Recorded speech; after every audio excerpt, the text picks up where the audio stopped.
My dear students, good morning.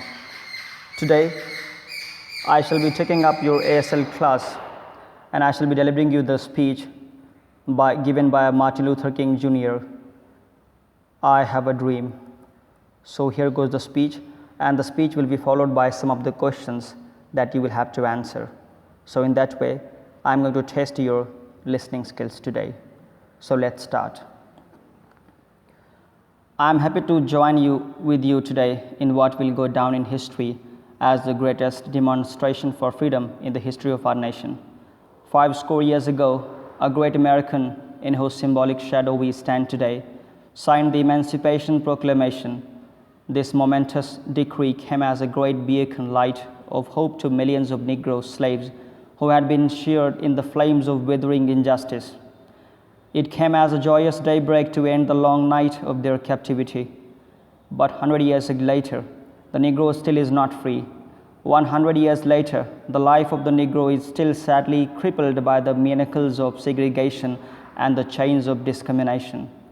100 years later, the Negro lives on a lonely island of poverty in the midst of a vast ocean of material prosperity.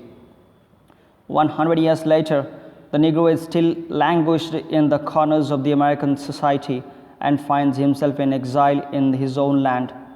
And so we have come here today to dramatize a shameful condition. In a sense, we have come to our nation's capital to cash a check. When the architects of our republic wrote the magnificent words of the Constitution and the Declaration of Independence, they were signing a promissory note to which every American was to fall higher. This note was a promise that all men, yes, black men as well as white men, would be guaranteed the unalienable rights of life, liberty, and the pursuit of happiness. It is obvious today that America has defaulted on his promissory note insofar as citizens of color are concerned.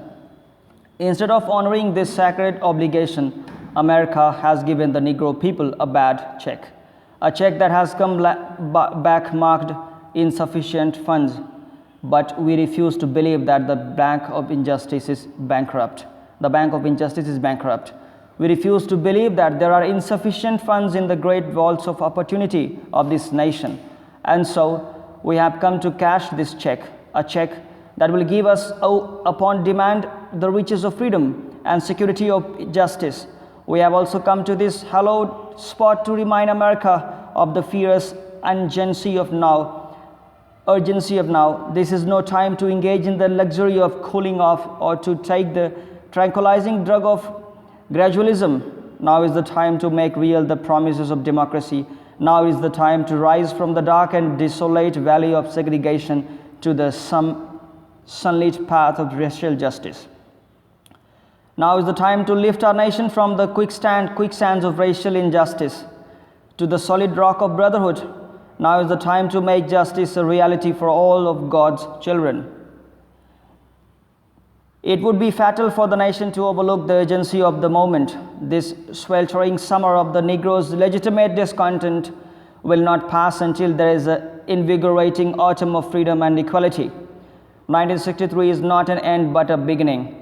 Those who hope that the Negro needed to blow off steam and will now be content will have a rude awakening if the nation returns to business as usual.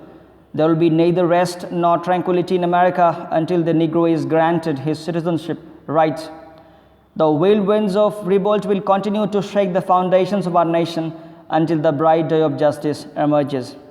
But there is something that I must say to my people who stand on the warm threshold which leads into the palace of justice.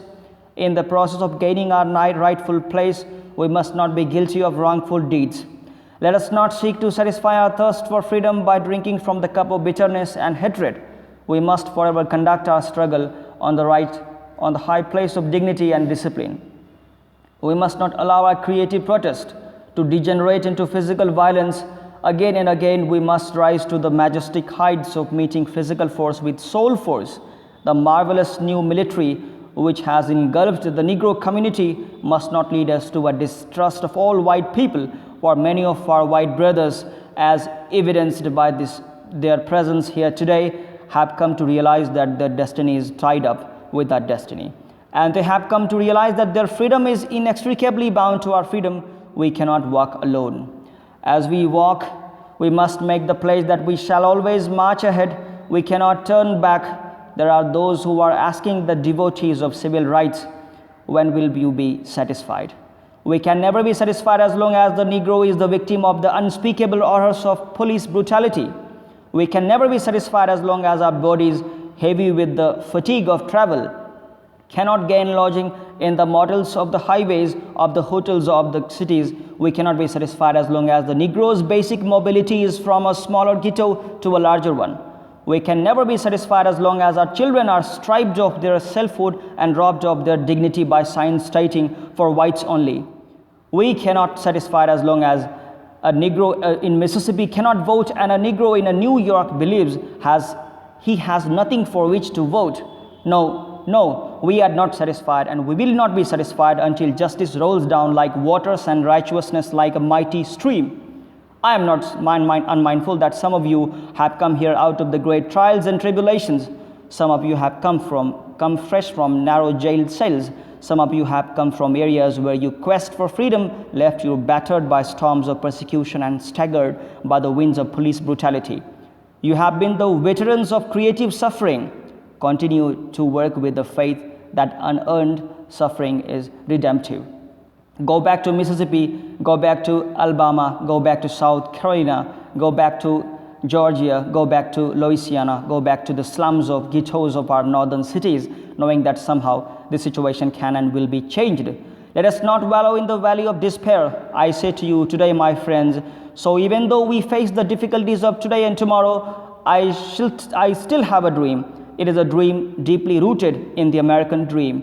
I have a dream that one day this nation will rise up and live out the true meaning of its creed. We hold these truths to be self-evident, that all men are created equal. I have a dream that one day, on the red hills of Georgia, the sons of former slaves and the sons of former slave owners will be able to sit down together at the table of brotherhood. I have a dream that one day even the state of Mississippi, a state sweltering with the hot heat of injustice, sweltering with the heat of oppression, will be transformed into the oasis of freedom and justice. I have a dream that my 4 little children will one day live in a nation where they will not be judged by the color of their skin, but by the content of their character. I have a dream today. I have a dream that one day down in Alabama, with its vicious racists, with its governor having his lips dripping with the words of interposition and nullification, one day right there in Alabama, little black boys and black girls will be able to join hands with little white boys and white girls as sisters and brothers. I have a dream today. I have a dream that one day every valley shall be exalted and every hill and mountain shall be made low. The rough place will be made plain, and the crooked places will be made straight, and the glory of the Lord shall be revealed, and all flesh shall see it together. This is our hope. This is the faith that I go back to the South with.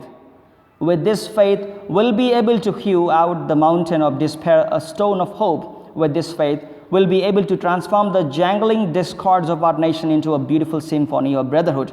With this faith, we'll be able to work together, to pray together, to struggle together, to go to jail together, to stand up for freedom together, knowing that we will be free one day. This will be the day when all of God's children will be able to sing with new meaning, my country, it is of thee, sweet land of liberty, of thee I sing, land where my fathers died, land of pilgrims' pride, from every mountain side, let freedom ring. And if America is to be a great nation, this must become true. And so let freedom ring from prodigious hilltops of the New Hampshire. Let freedom ring from the mighty mountains of New York. Let freedom ring from the heightening Alleghenies of Pennsylvania. Let freedom ring from the snow-capped Rockies of Colorado. Let freedom ring from the Carcaveous slopes of California. But not only that, let freedom ring from Stone Mountain of Georgia. Let freedom ring from Lookout Mountain of Tennessee. Let freedom ring from every hill and molehill of Mississippi, from every mountainside. Let freedom ring, and when this happens, and when we allow freedom ring, when we let it ring from every village and every hamlet, from every state and every city, will be able to speed up that day when all of God's children, black men and white men, Jews and Gentiles, Protestants and Catholics will be able to join hands and sing in the words of the old Negro spiritual, free at last, free at last. Thank God Almighty, we are free at last. Thank you.